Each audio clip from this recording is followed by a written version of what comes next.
Tony, ভালো করে জুতো পালিশ কর, চালাকি করিস না। আমি একটা পার্টিতে যাব। আরে দিদি, তুমি কি বলছো? আমি বাড়ির সবারই তো জুতো পালিশ করে দিই। আজ প্রথম তুমি আমাকে জুতো পালিশ করতে বলছো, আর আমি সে কাজকে খারাপ করতে পারি?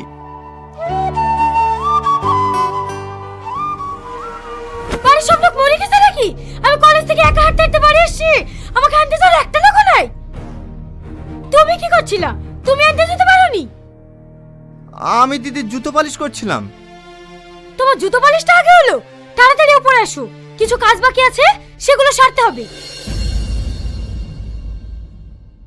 টনি, তুই তাড়াতাড়ি যা। তুই তো জানিস ও খুব রাগী মেয়ে। যদি ও কিছু বলে তাহলে কোনো প্রতিবাদ করবি না, চুপ করে থাকবি। আব্বা, তুমি তোমার ছোট মেয়েকে এত ভয় পাও কেন? ও নয় আমার জুতো পালিশ করে যাবে। তুই তো সবই জানিস মা, তোর ছোট বোন কত রাগী। একটু রেগে গেলে সব জিনিস ভেঙে তছনছ করে দেয়। তোর জুতোটা একটু পরেই পালিশ করে দেবে। হে টনি, তুই যা যা।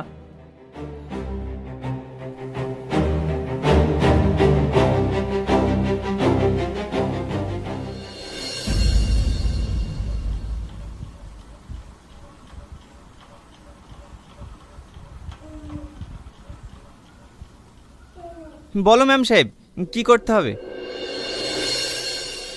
আমি তোমাকে ভালোবাসি, আমি তোমাকে বিয়ে করতে চাই।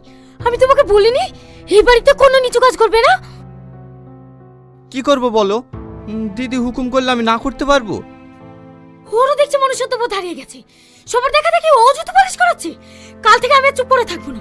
কাল আমি সবাইকে জানিয়ে দেবো আমি তোমাকে ভালোবাসি। তাহলে আর তোমাকে দিয়ে কেউ নিচু কাজ করানোর সাহস পাবে না। না না, তোমার কাছে হাত জোড় করে বলছি, দয়া করে তুমি এইসব কথাগুলি বলো না। তোমার কিচ্ছু হবে না, কিন্তু বাবুজি আমাকে মারতে মারতে এ বাড়ি থেকে বের করে দেবে।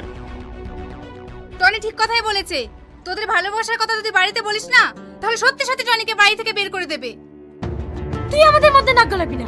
তুই কি করে পারলি সবকিছু জেনে টনিকে দিয়ে জুতো পালিশ করাতে? আর তুই বুঝতে পারছিস না কেন? আমি টনিকে ছোট ভাইয়ের মতো ভালোবাসি। বাড়ি কাকা কাকি সবাই আমাকে খারাপ ভাবতে শুরু করেছিল, তাই আমি টনিকে দিয়ে জুতো পরিষ্কার করতে বাধ্য হয়েছিলাম। দেখো না দিদি, ও আমাকে ভালোবেসে বিয়ে করার জন্য জেদ করছে। এটা কি তোমাদের ফ্যামিলিতে মেনে নিতে পারবে? অবশ্যই পারবে, কারণ ভালোবাসা বড়লোক গরিব দেখে হয় না। আমিও তো একটা গরিব ছেলেকে ভালোবাসি। দিন আনে দিন খাই। আমি দুদিনের মধ্যে ওকে বিয়ে করব, কেউ মানুক বা না মানুক। তাই বলছি, তুমিও বিশ্বাস রাখো, তোমাদের ভালোবাসাও পূর্ণতা পাবে। আমি ওকে সেটাই বলি, কিন্তু আমার কথা বোঝার চেষ্টাই করে না।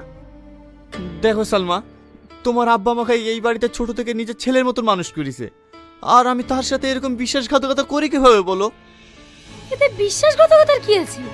আমি তোমাকে ভালোবাসি, তুমি আমাকে বিয়ে করবা, সিম্পল। তুমি আমার কথা বুঝতে পারবে না। আমাকে বাতিল করতে যেতে হবে। আমি গেলাম।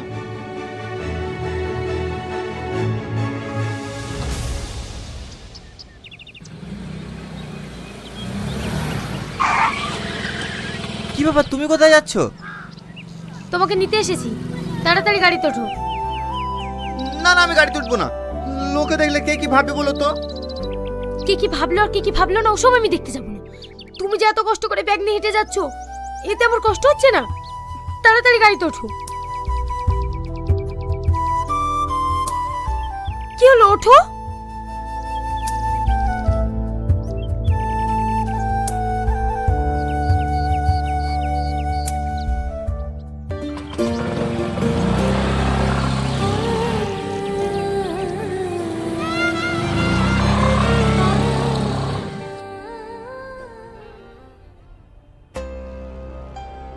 আজ যে আমাদের মুখে চুনকালি দিয়ে তোমার মেয়ে একটা ভিখারি ছেলের সঙ্গে পালিয়ে গেছে, সব তোমাদের স্পর্ধার কারণে এত বড় কাজ করতে পেরেছে। ভাই, তুমি ওই ভিখারিকে জামাই বলে মেনে নেবে কিভাবে? আমি জীবনে মানবো না। আমি আমার মেয়েকে ভালোবাসে দিয়ে একটু স্বাধীনতা দিয়েছিলাম, আর তার সুযোগ নিয়ে এত বড় জঘন্য কাজ করতে পারলো। কি হয়েছে আব্বা? কি হবে আবার? তোর ওই বড় বোন এই চৌধুরী পরিবারের মান সম্মান ধুলোর সঙ্গে মিশিয়ে দিয়ে এক ভিখারি ছেলের সঙ্গে পালিয়ে গেছে। তোদেরকে আমি এত কষ্ট করে মানুষ করেছি, কোনোদিন কোনো কিছুর অভাব বুঝতে দিইনি। আচ্ছা, তুই কি পারবি এই পরিবারের মান সম্মান ধুলিস্যাৎ করে একটা ছেলে হাত ধরে পালিয়ে যেতে? জানি তুই পারবি না, কারণ সেই বিশ্বাস আমার আছে। আমার ওরকম মেয়ের কোনো দরকার নেই। আজ থেকে বাবু তুই আমার একমাত্র মেয়ে। আর ওই মেয়ে মরে গেছে। বাবুজি এরকম কথা বলবেন না, ও আপনার নিজের মেয়ে। দেখবেন একদিন সব ঠিক হয়ে যাবে। তুই চুপ কর, ও আমার মেয়ে না। আজ থেকে এই চৌধুরী পরিবারের সঙ্গে ওর কোনো সম্পর্ক নেই।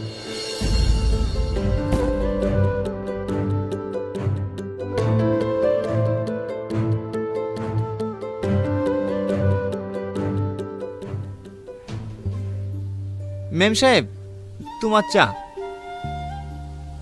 কি ব্যাপার, চলে যাচ্ছ যে? আমার কাজ আছে। টনি দাঁড়াও। Tony, Tony.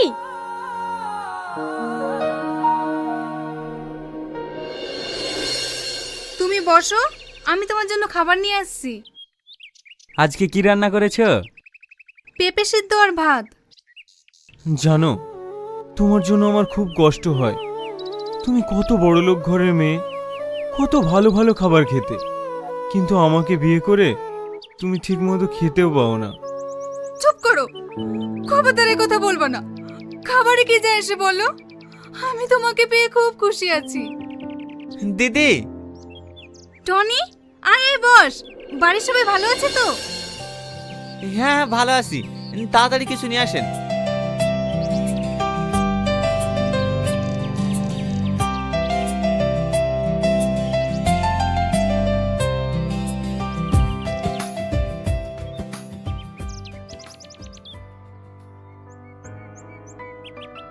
টনি, তোকে একটা কথা জিজ্ঞাসা করব।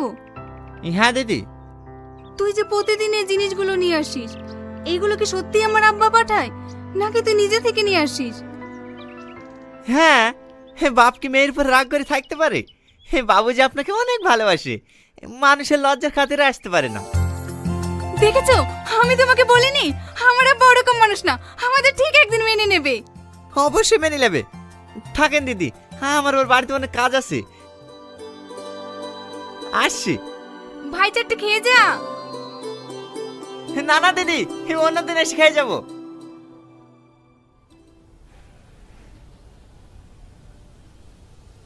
এই টনি দাঁড়া।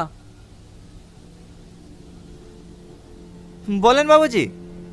প্রতিদিন বাজার করতে গিয়ে তোর এত দেরি হয় কেন? সত্যি করে বল, তুই কোথায় যাস?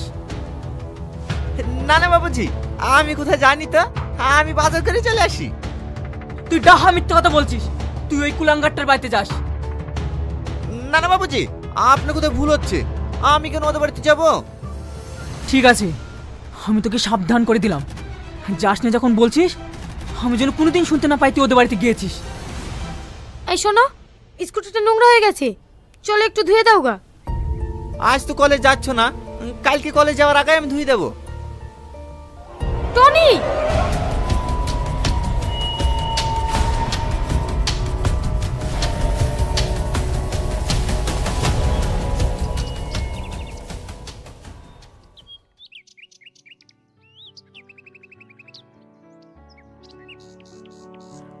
কি ব্যাপার, আমাকে ডাকলে যে? কিছু বলবে?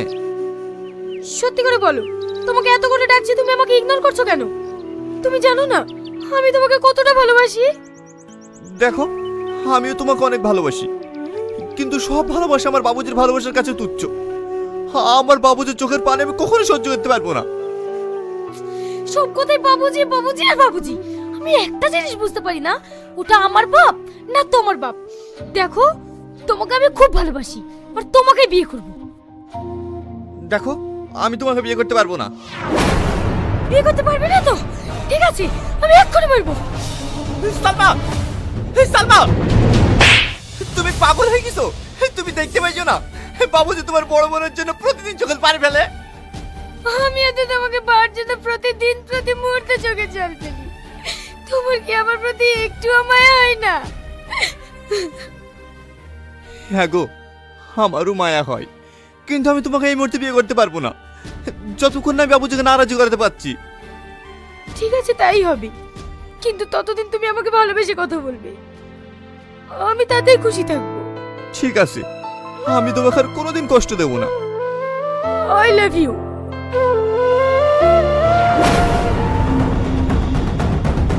টনি, তোর এত বড় স্পর্ধা, তুই আমার নামকে আমার সাথে নামখানামি করিস?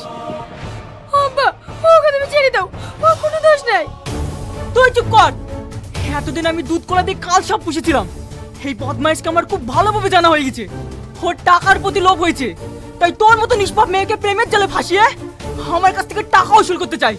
এই বল, কত টাকার বিনিময়ে আমার মেয়ের জীবন থেকে